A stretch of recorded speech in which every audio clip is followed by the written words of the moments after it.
여러분 안녕하십니까? 토요일 지원 AI 뉴스 시작하겠습니다. 먼저 날씨 전해드립니다. 강원자치도는 대체로 흐린 가운데 모레까지 눈이나 비가 이어지겠습니다. 내일까지 예상 강수량은 5에서 30mm, 모레엔 5에서 20mm 정도의 비가 내리겠습니다. 적설량은 내일까지 1에서 5cm 예상됩니다. 아침 최저기온은 0도에서 8도, 낮 최고기온은 영서권 6도에서 12도, 영동권이 9도에서 14도의 분포로 오늘보다 낮겠습니다. 강원지방기상청은 동해 중부 앞바다와 먼바다에는 바람이 시속 30에서 60km로 매우 강하게 불겠으니 항해나 조업하는 선박은 유의할 것을 당부했습니다. 최근 원주시가 문화체육관광부로부터 예비국제회의지구로 선정됐습니다. 원주시는 이를 토대로 마이스 산업을 육성한다는 계획입니다. 보도에 박성준 기자입니다. 마이스 산업은 굴뚝 없는 산업으로 불립니다. 대규모 관광객 유치가 가능해 지역 경제 파급 효과가 큽니다.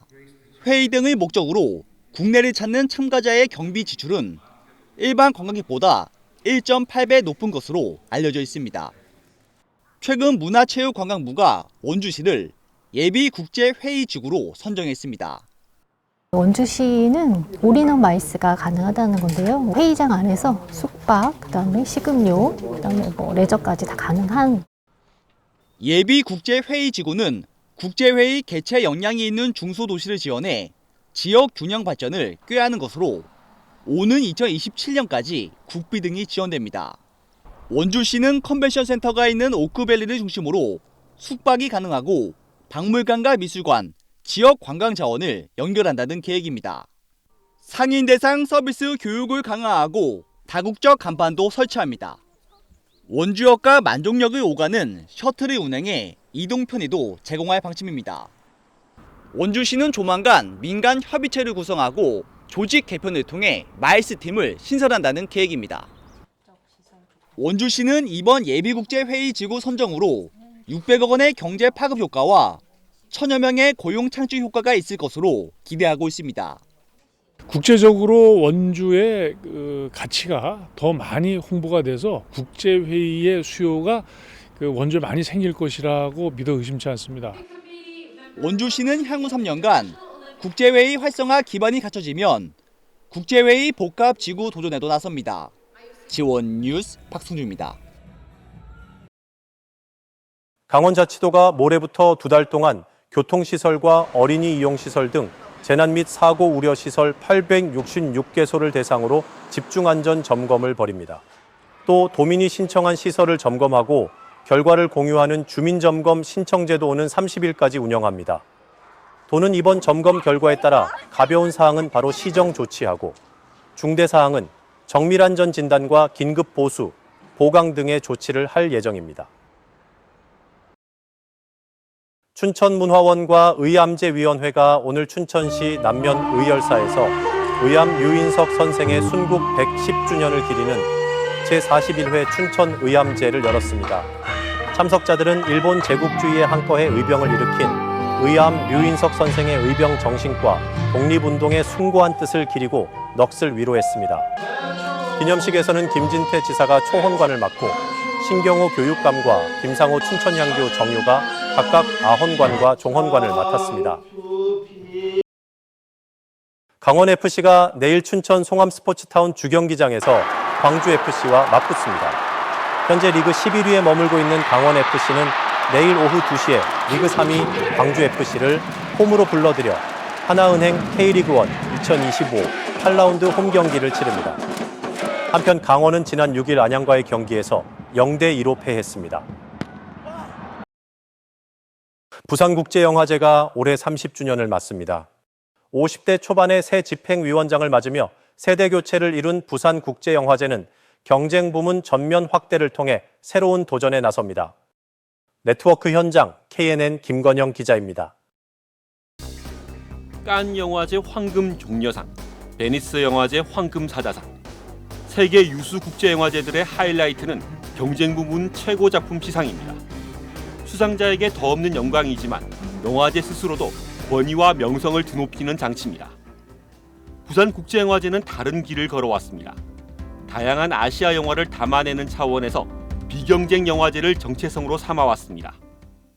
올해로 30도를 맞는 부산국제영화제가 새 도약을 위한 과감한 변화를 모색합니다. 메인 경쟁 부분을 새로 만들어 영화제 중심에 두고 운영하는 방식으로 대대적인 재편을 꾀합니다. 영화제 기간 내내 매일 이루어지는 후보작들 상영 자체가 핵심 행사로 자리 잡습니다. 무엇보다 시상작이 발표되는 폐막식에 대한 주목도가 크게 높아질 전망입니다. 화제성을 높이는 동시에 활기도 불어넣겠다는 셈법입니다. 굉장히 영화제를 다이나믹하게 끌어갈 수 있을 거라 예상이 되고, 또 영화제가 초반에 이렇게 몰렸다가 후반에 가서 이렇게 좀 저조해지는 현상도 아마 전체적으로 극복이 될 거라고 예상이 됩니다. 출품 기준은 세계 최초 상영 대신 아시아 최초 상영으로 유연하게 가져간다는 전략입니다.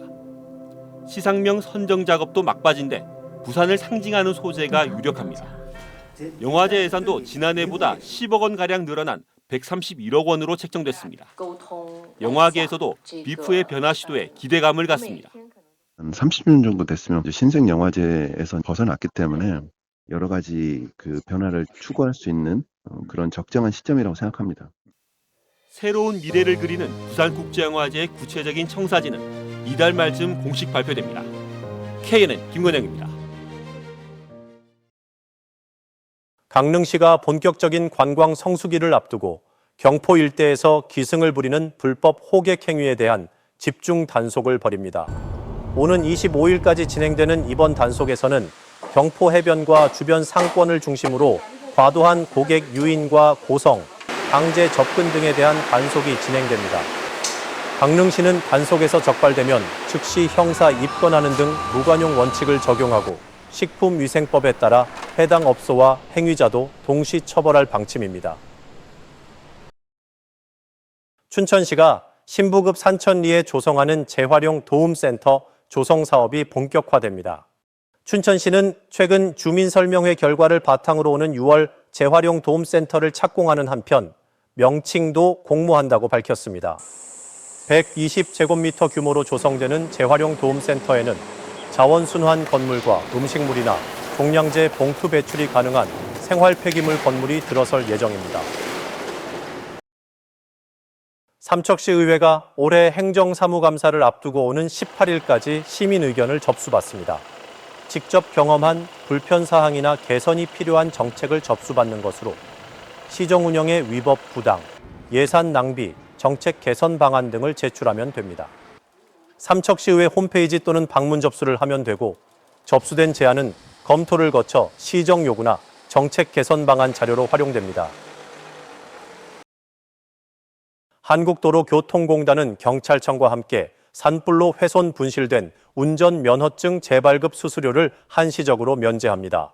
이에 따라 의성군과 안동시 등 산불 특별 재난지역 주민은 수수료 없이 운전면허증을 재발급받을 수 있습니다. 무상 재발급은 다음 달 30일까지 관할 경찰서와 운전면허 시험장, 찾아가는 이동민원실에서 진행됩니다. 단골마트에서 물건을 훔친 60대가 경찰에 붙잡혔습니다. 평창경찰서는 절도 혐의로 60대 여성 A씨를 조사하고 있다고 밝혔습니다. A씨는 지난 1일 평창군 평창읍의 한 마트에서 식재료와 생활용품 등 10여만 원 상당을 몰래 가져가는 등 마트 3곳에서 78만 원 정도의 물품을 훔친 혐의를 받고 있습니다. 강원자치도의회 최종수 의원이 대표 발의한 폐농약 수거 및 처리 지원 조례안이 도의회 상임위를 통과했습니다. 조례안에는 폐농약의 효율적인 수거와 처리를 위한 재정 지원 등에 대한 근거와 규정이 담겼습니다. 이와 함께 김한규 의원이 발의한 반려식물 산업 육성 및 지원 조례도 상임위를 통과해 오는 15일 본회의 의결을 앞두고 있습니다. 올해 시승격 70주년을 맞는 강릉시가 새로운 미래를 준비하는 엠블럼을 선정해 공개했습니다. 강릉시 승격 70주년 기념 엠블럼은 글로벌 도시 비전을 담은 지구의 형상을 결합하고 시민과 함께 달려온 70년과 하나의 목표를 향해 나아가는 하나된 강릉의 역동성을 표현했습니다. 이번 엠블럼은 기념 슬로건인 함께한 도약의 70년 하나된 글로벌 강릉과 함께 올 한 해 각종 행사와 홍보물에 활용됩니다. 삼척시가 다음 달 말까지 만 19세 청년을 대상으로 청년 문화 예술 패스 지원 사업 신청을 받습니다. 청년에게 문화예술 향유 기회를 제공하기 위한 사업으로 소득과 상관없이 2006년 출생 청년에게 공연과 전시 관람비를 한 명당 최대 15만 원까지 지원합니다. 신청은 청년문화예술패스 고객센터 또는 삼척시 문화예술과에 문의하면 됩니다. 철원군이 올해 제1회 추가 경정 예산안 6,025억 원을 편성해 군의회에 제출했습니다. 추경 예산은 본 예산 대비 354억 원 증가한 규모입니다. 주요 사업으로는 지역 활력 공간 부지 조성 15억과 철원 사랑 상품권 구매 할인액 보상 12억, 동막리 이주 부지 기반 조성 사업 11억 7천만 원 등입니다. 인제군이 올해 2억 원을 들여 노인과 저소득층에게 각종 의료비를 지원합니다. 지원 금액은 백내장 수술비의 경우 최대 60만 원, 무릎 인공관절 수술은 최대 240만 원까지입니다. 또 암에 걸린 차상위계층에게는 연간 최대 300만 원씩 3년을 지원하기로 했습니다. 평창군이 오는 25일까지 다중이용시설 안전점검에 나섭니다. 대상 시설은 바닥 면적 합계 5,000제곱미터 이상의 종교시설과 관광 숙박시설, 문화 및 집회시설 등 모두 16곳입니다. 평창군은 위기상황 매뉴얼 수립 여부와 층별 피난 계획도 등을 점검할 예정입니다. 고성군이 돌봄 사각지대 발굴을 위한 안심, 등기 우편 사업을 시행합니다. 속초우체국과 함께하는 이 사업은 치매 환자에게 매달 우편물을 발송하면 집배원이 직접 안부를 묻고 치매 안심센터에 정보를 전하는 방식으로 운영됩니다. 고성군은 이를 토대로 대상자를 분류하고 맞춤형 사례 관리와 돌봄 서비스를 지원할 계획입니다. 평창군이 올해 시설원예 분야 국비 지원 사업을 본격 추진합니다. 군은 올해 6억 7,800만 원을 투입해 시설원예 현대화와 농업 에너지 효율 향상 등 두 가지 분야에서 연말까지 27개 농가를 지원할 계획입니다. 시설 현대화는 무인방제기 등 원예 농업시설을 보조하는 사업이고 농업에너지 이용 효율화는 닭엽 보온 커튼 등 에너지 절감 자재 설치를 지원하는 사업입니다. 횡성군이 20세에서 49세 미만의 1인 청장년 가구를 대상으로 건강관리를 위한 나두한기 프로그램을 운영합니다. 이 프로그램은 내달 15일과 29일 모두 2차례 횡성군 보건소에서 대면 수업으로 열리며 보건소 영양사와 함께 균형 잡힌 식단 작성과 안전한 주방 만들기 등의 프로그램을 진행합니다. 정성훈이 지역을 사계절 내내 정원처럼 가꾸기 위해 꽃묘 생산 사업을 실시합니다. 꽃묘는 농업기술센터 과수시범포 하우스에서 생산되고 개화 기간이 길고 척박한 환경에서도 잘 자라는 메리골드와 펜지 11만 본을 재배합니다. 꽃묘는 주요 도로변과 공공장소에 식재됩니다. 정성군이 농업인의 경영 부담 완화를 위해 반갑 농자재 지원 사업 대상자를 확정했습니다. 올해는 전체 3,276명의 신청자 가운데 소득 요건을 충족하지 못한 194명을 제외한 3,152명을 지원 대상자로 선정하고 작년보다 20% 증액된 100억 원의 사업비를 지원합니다. 반값 농자재 지원 사업은 농가가 지정된 공급업체에서 농자재를 구매하면 판매가의 절반을 군이 지원하는 사업입니다.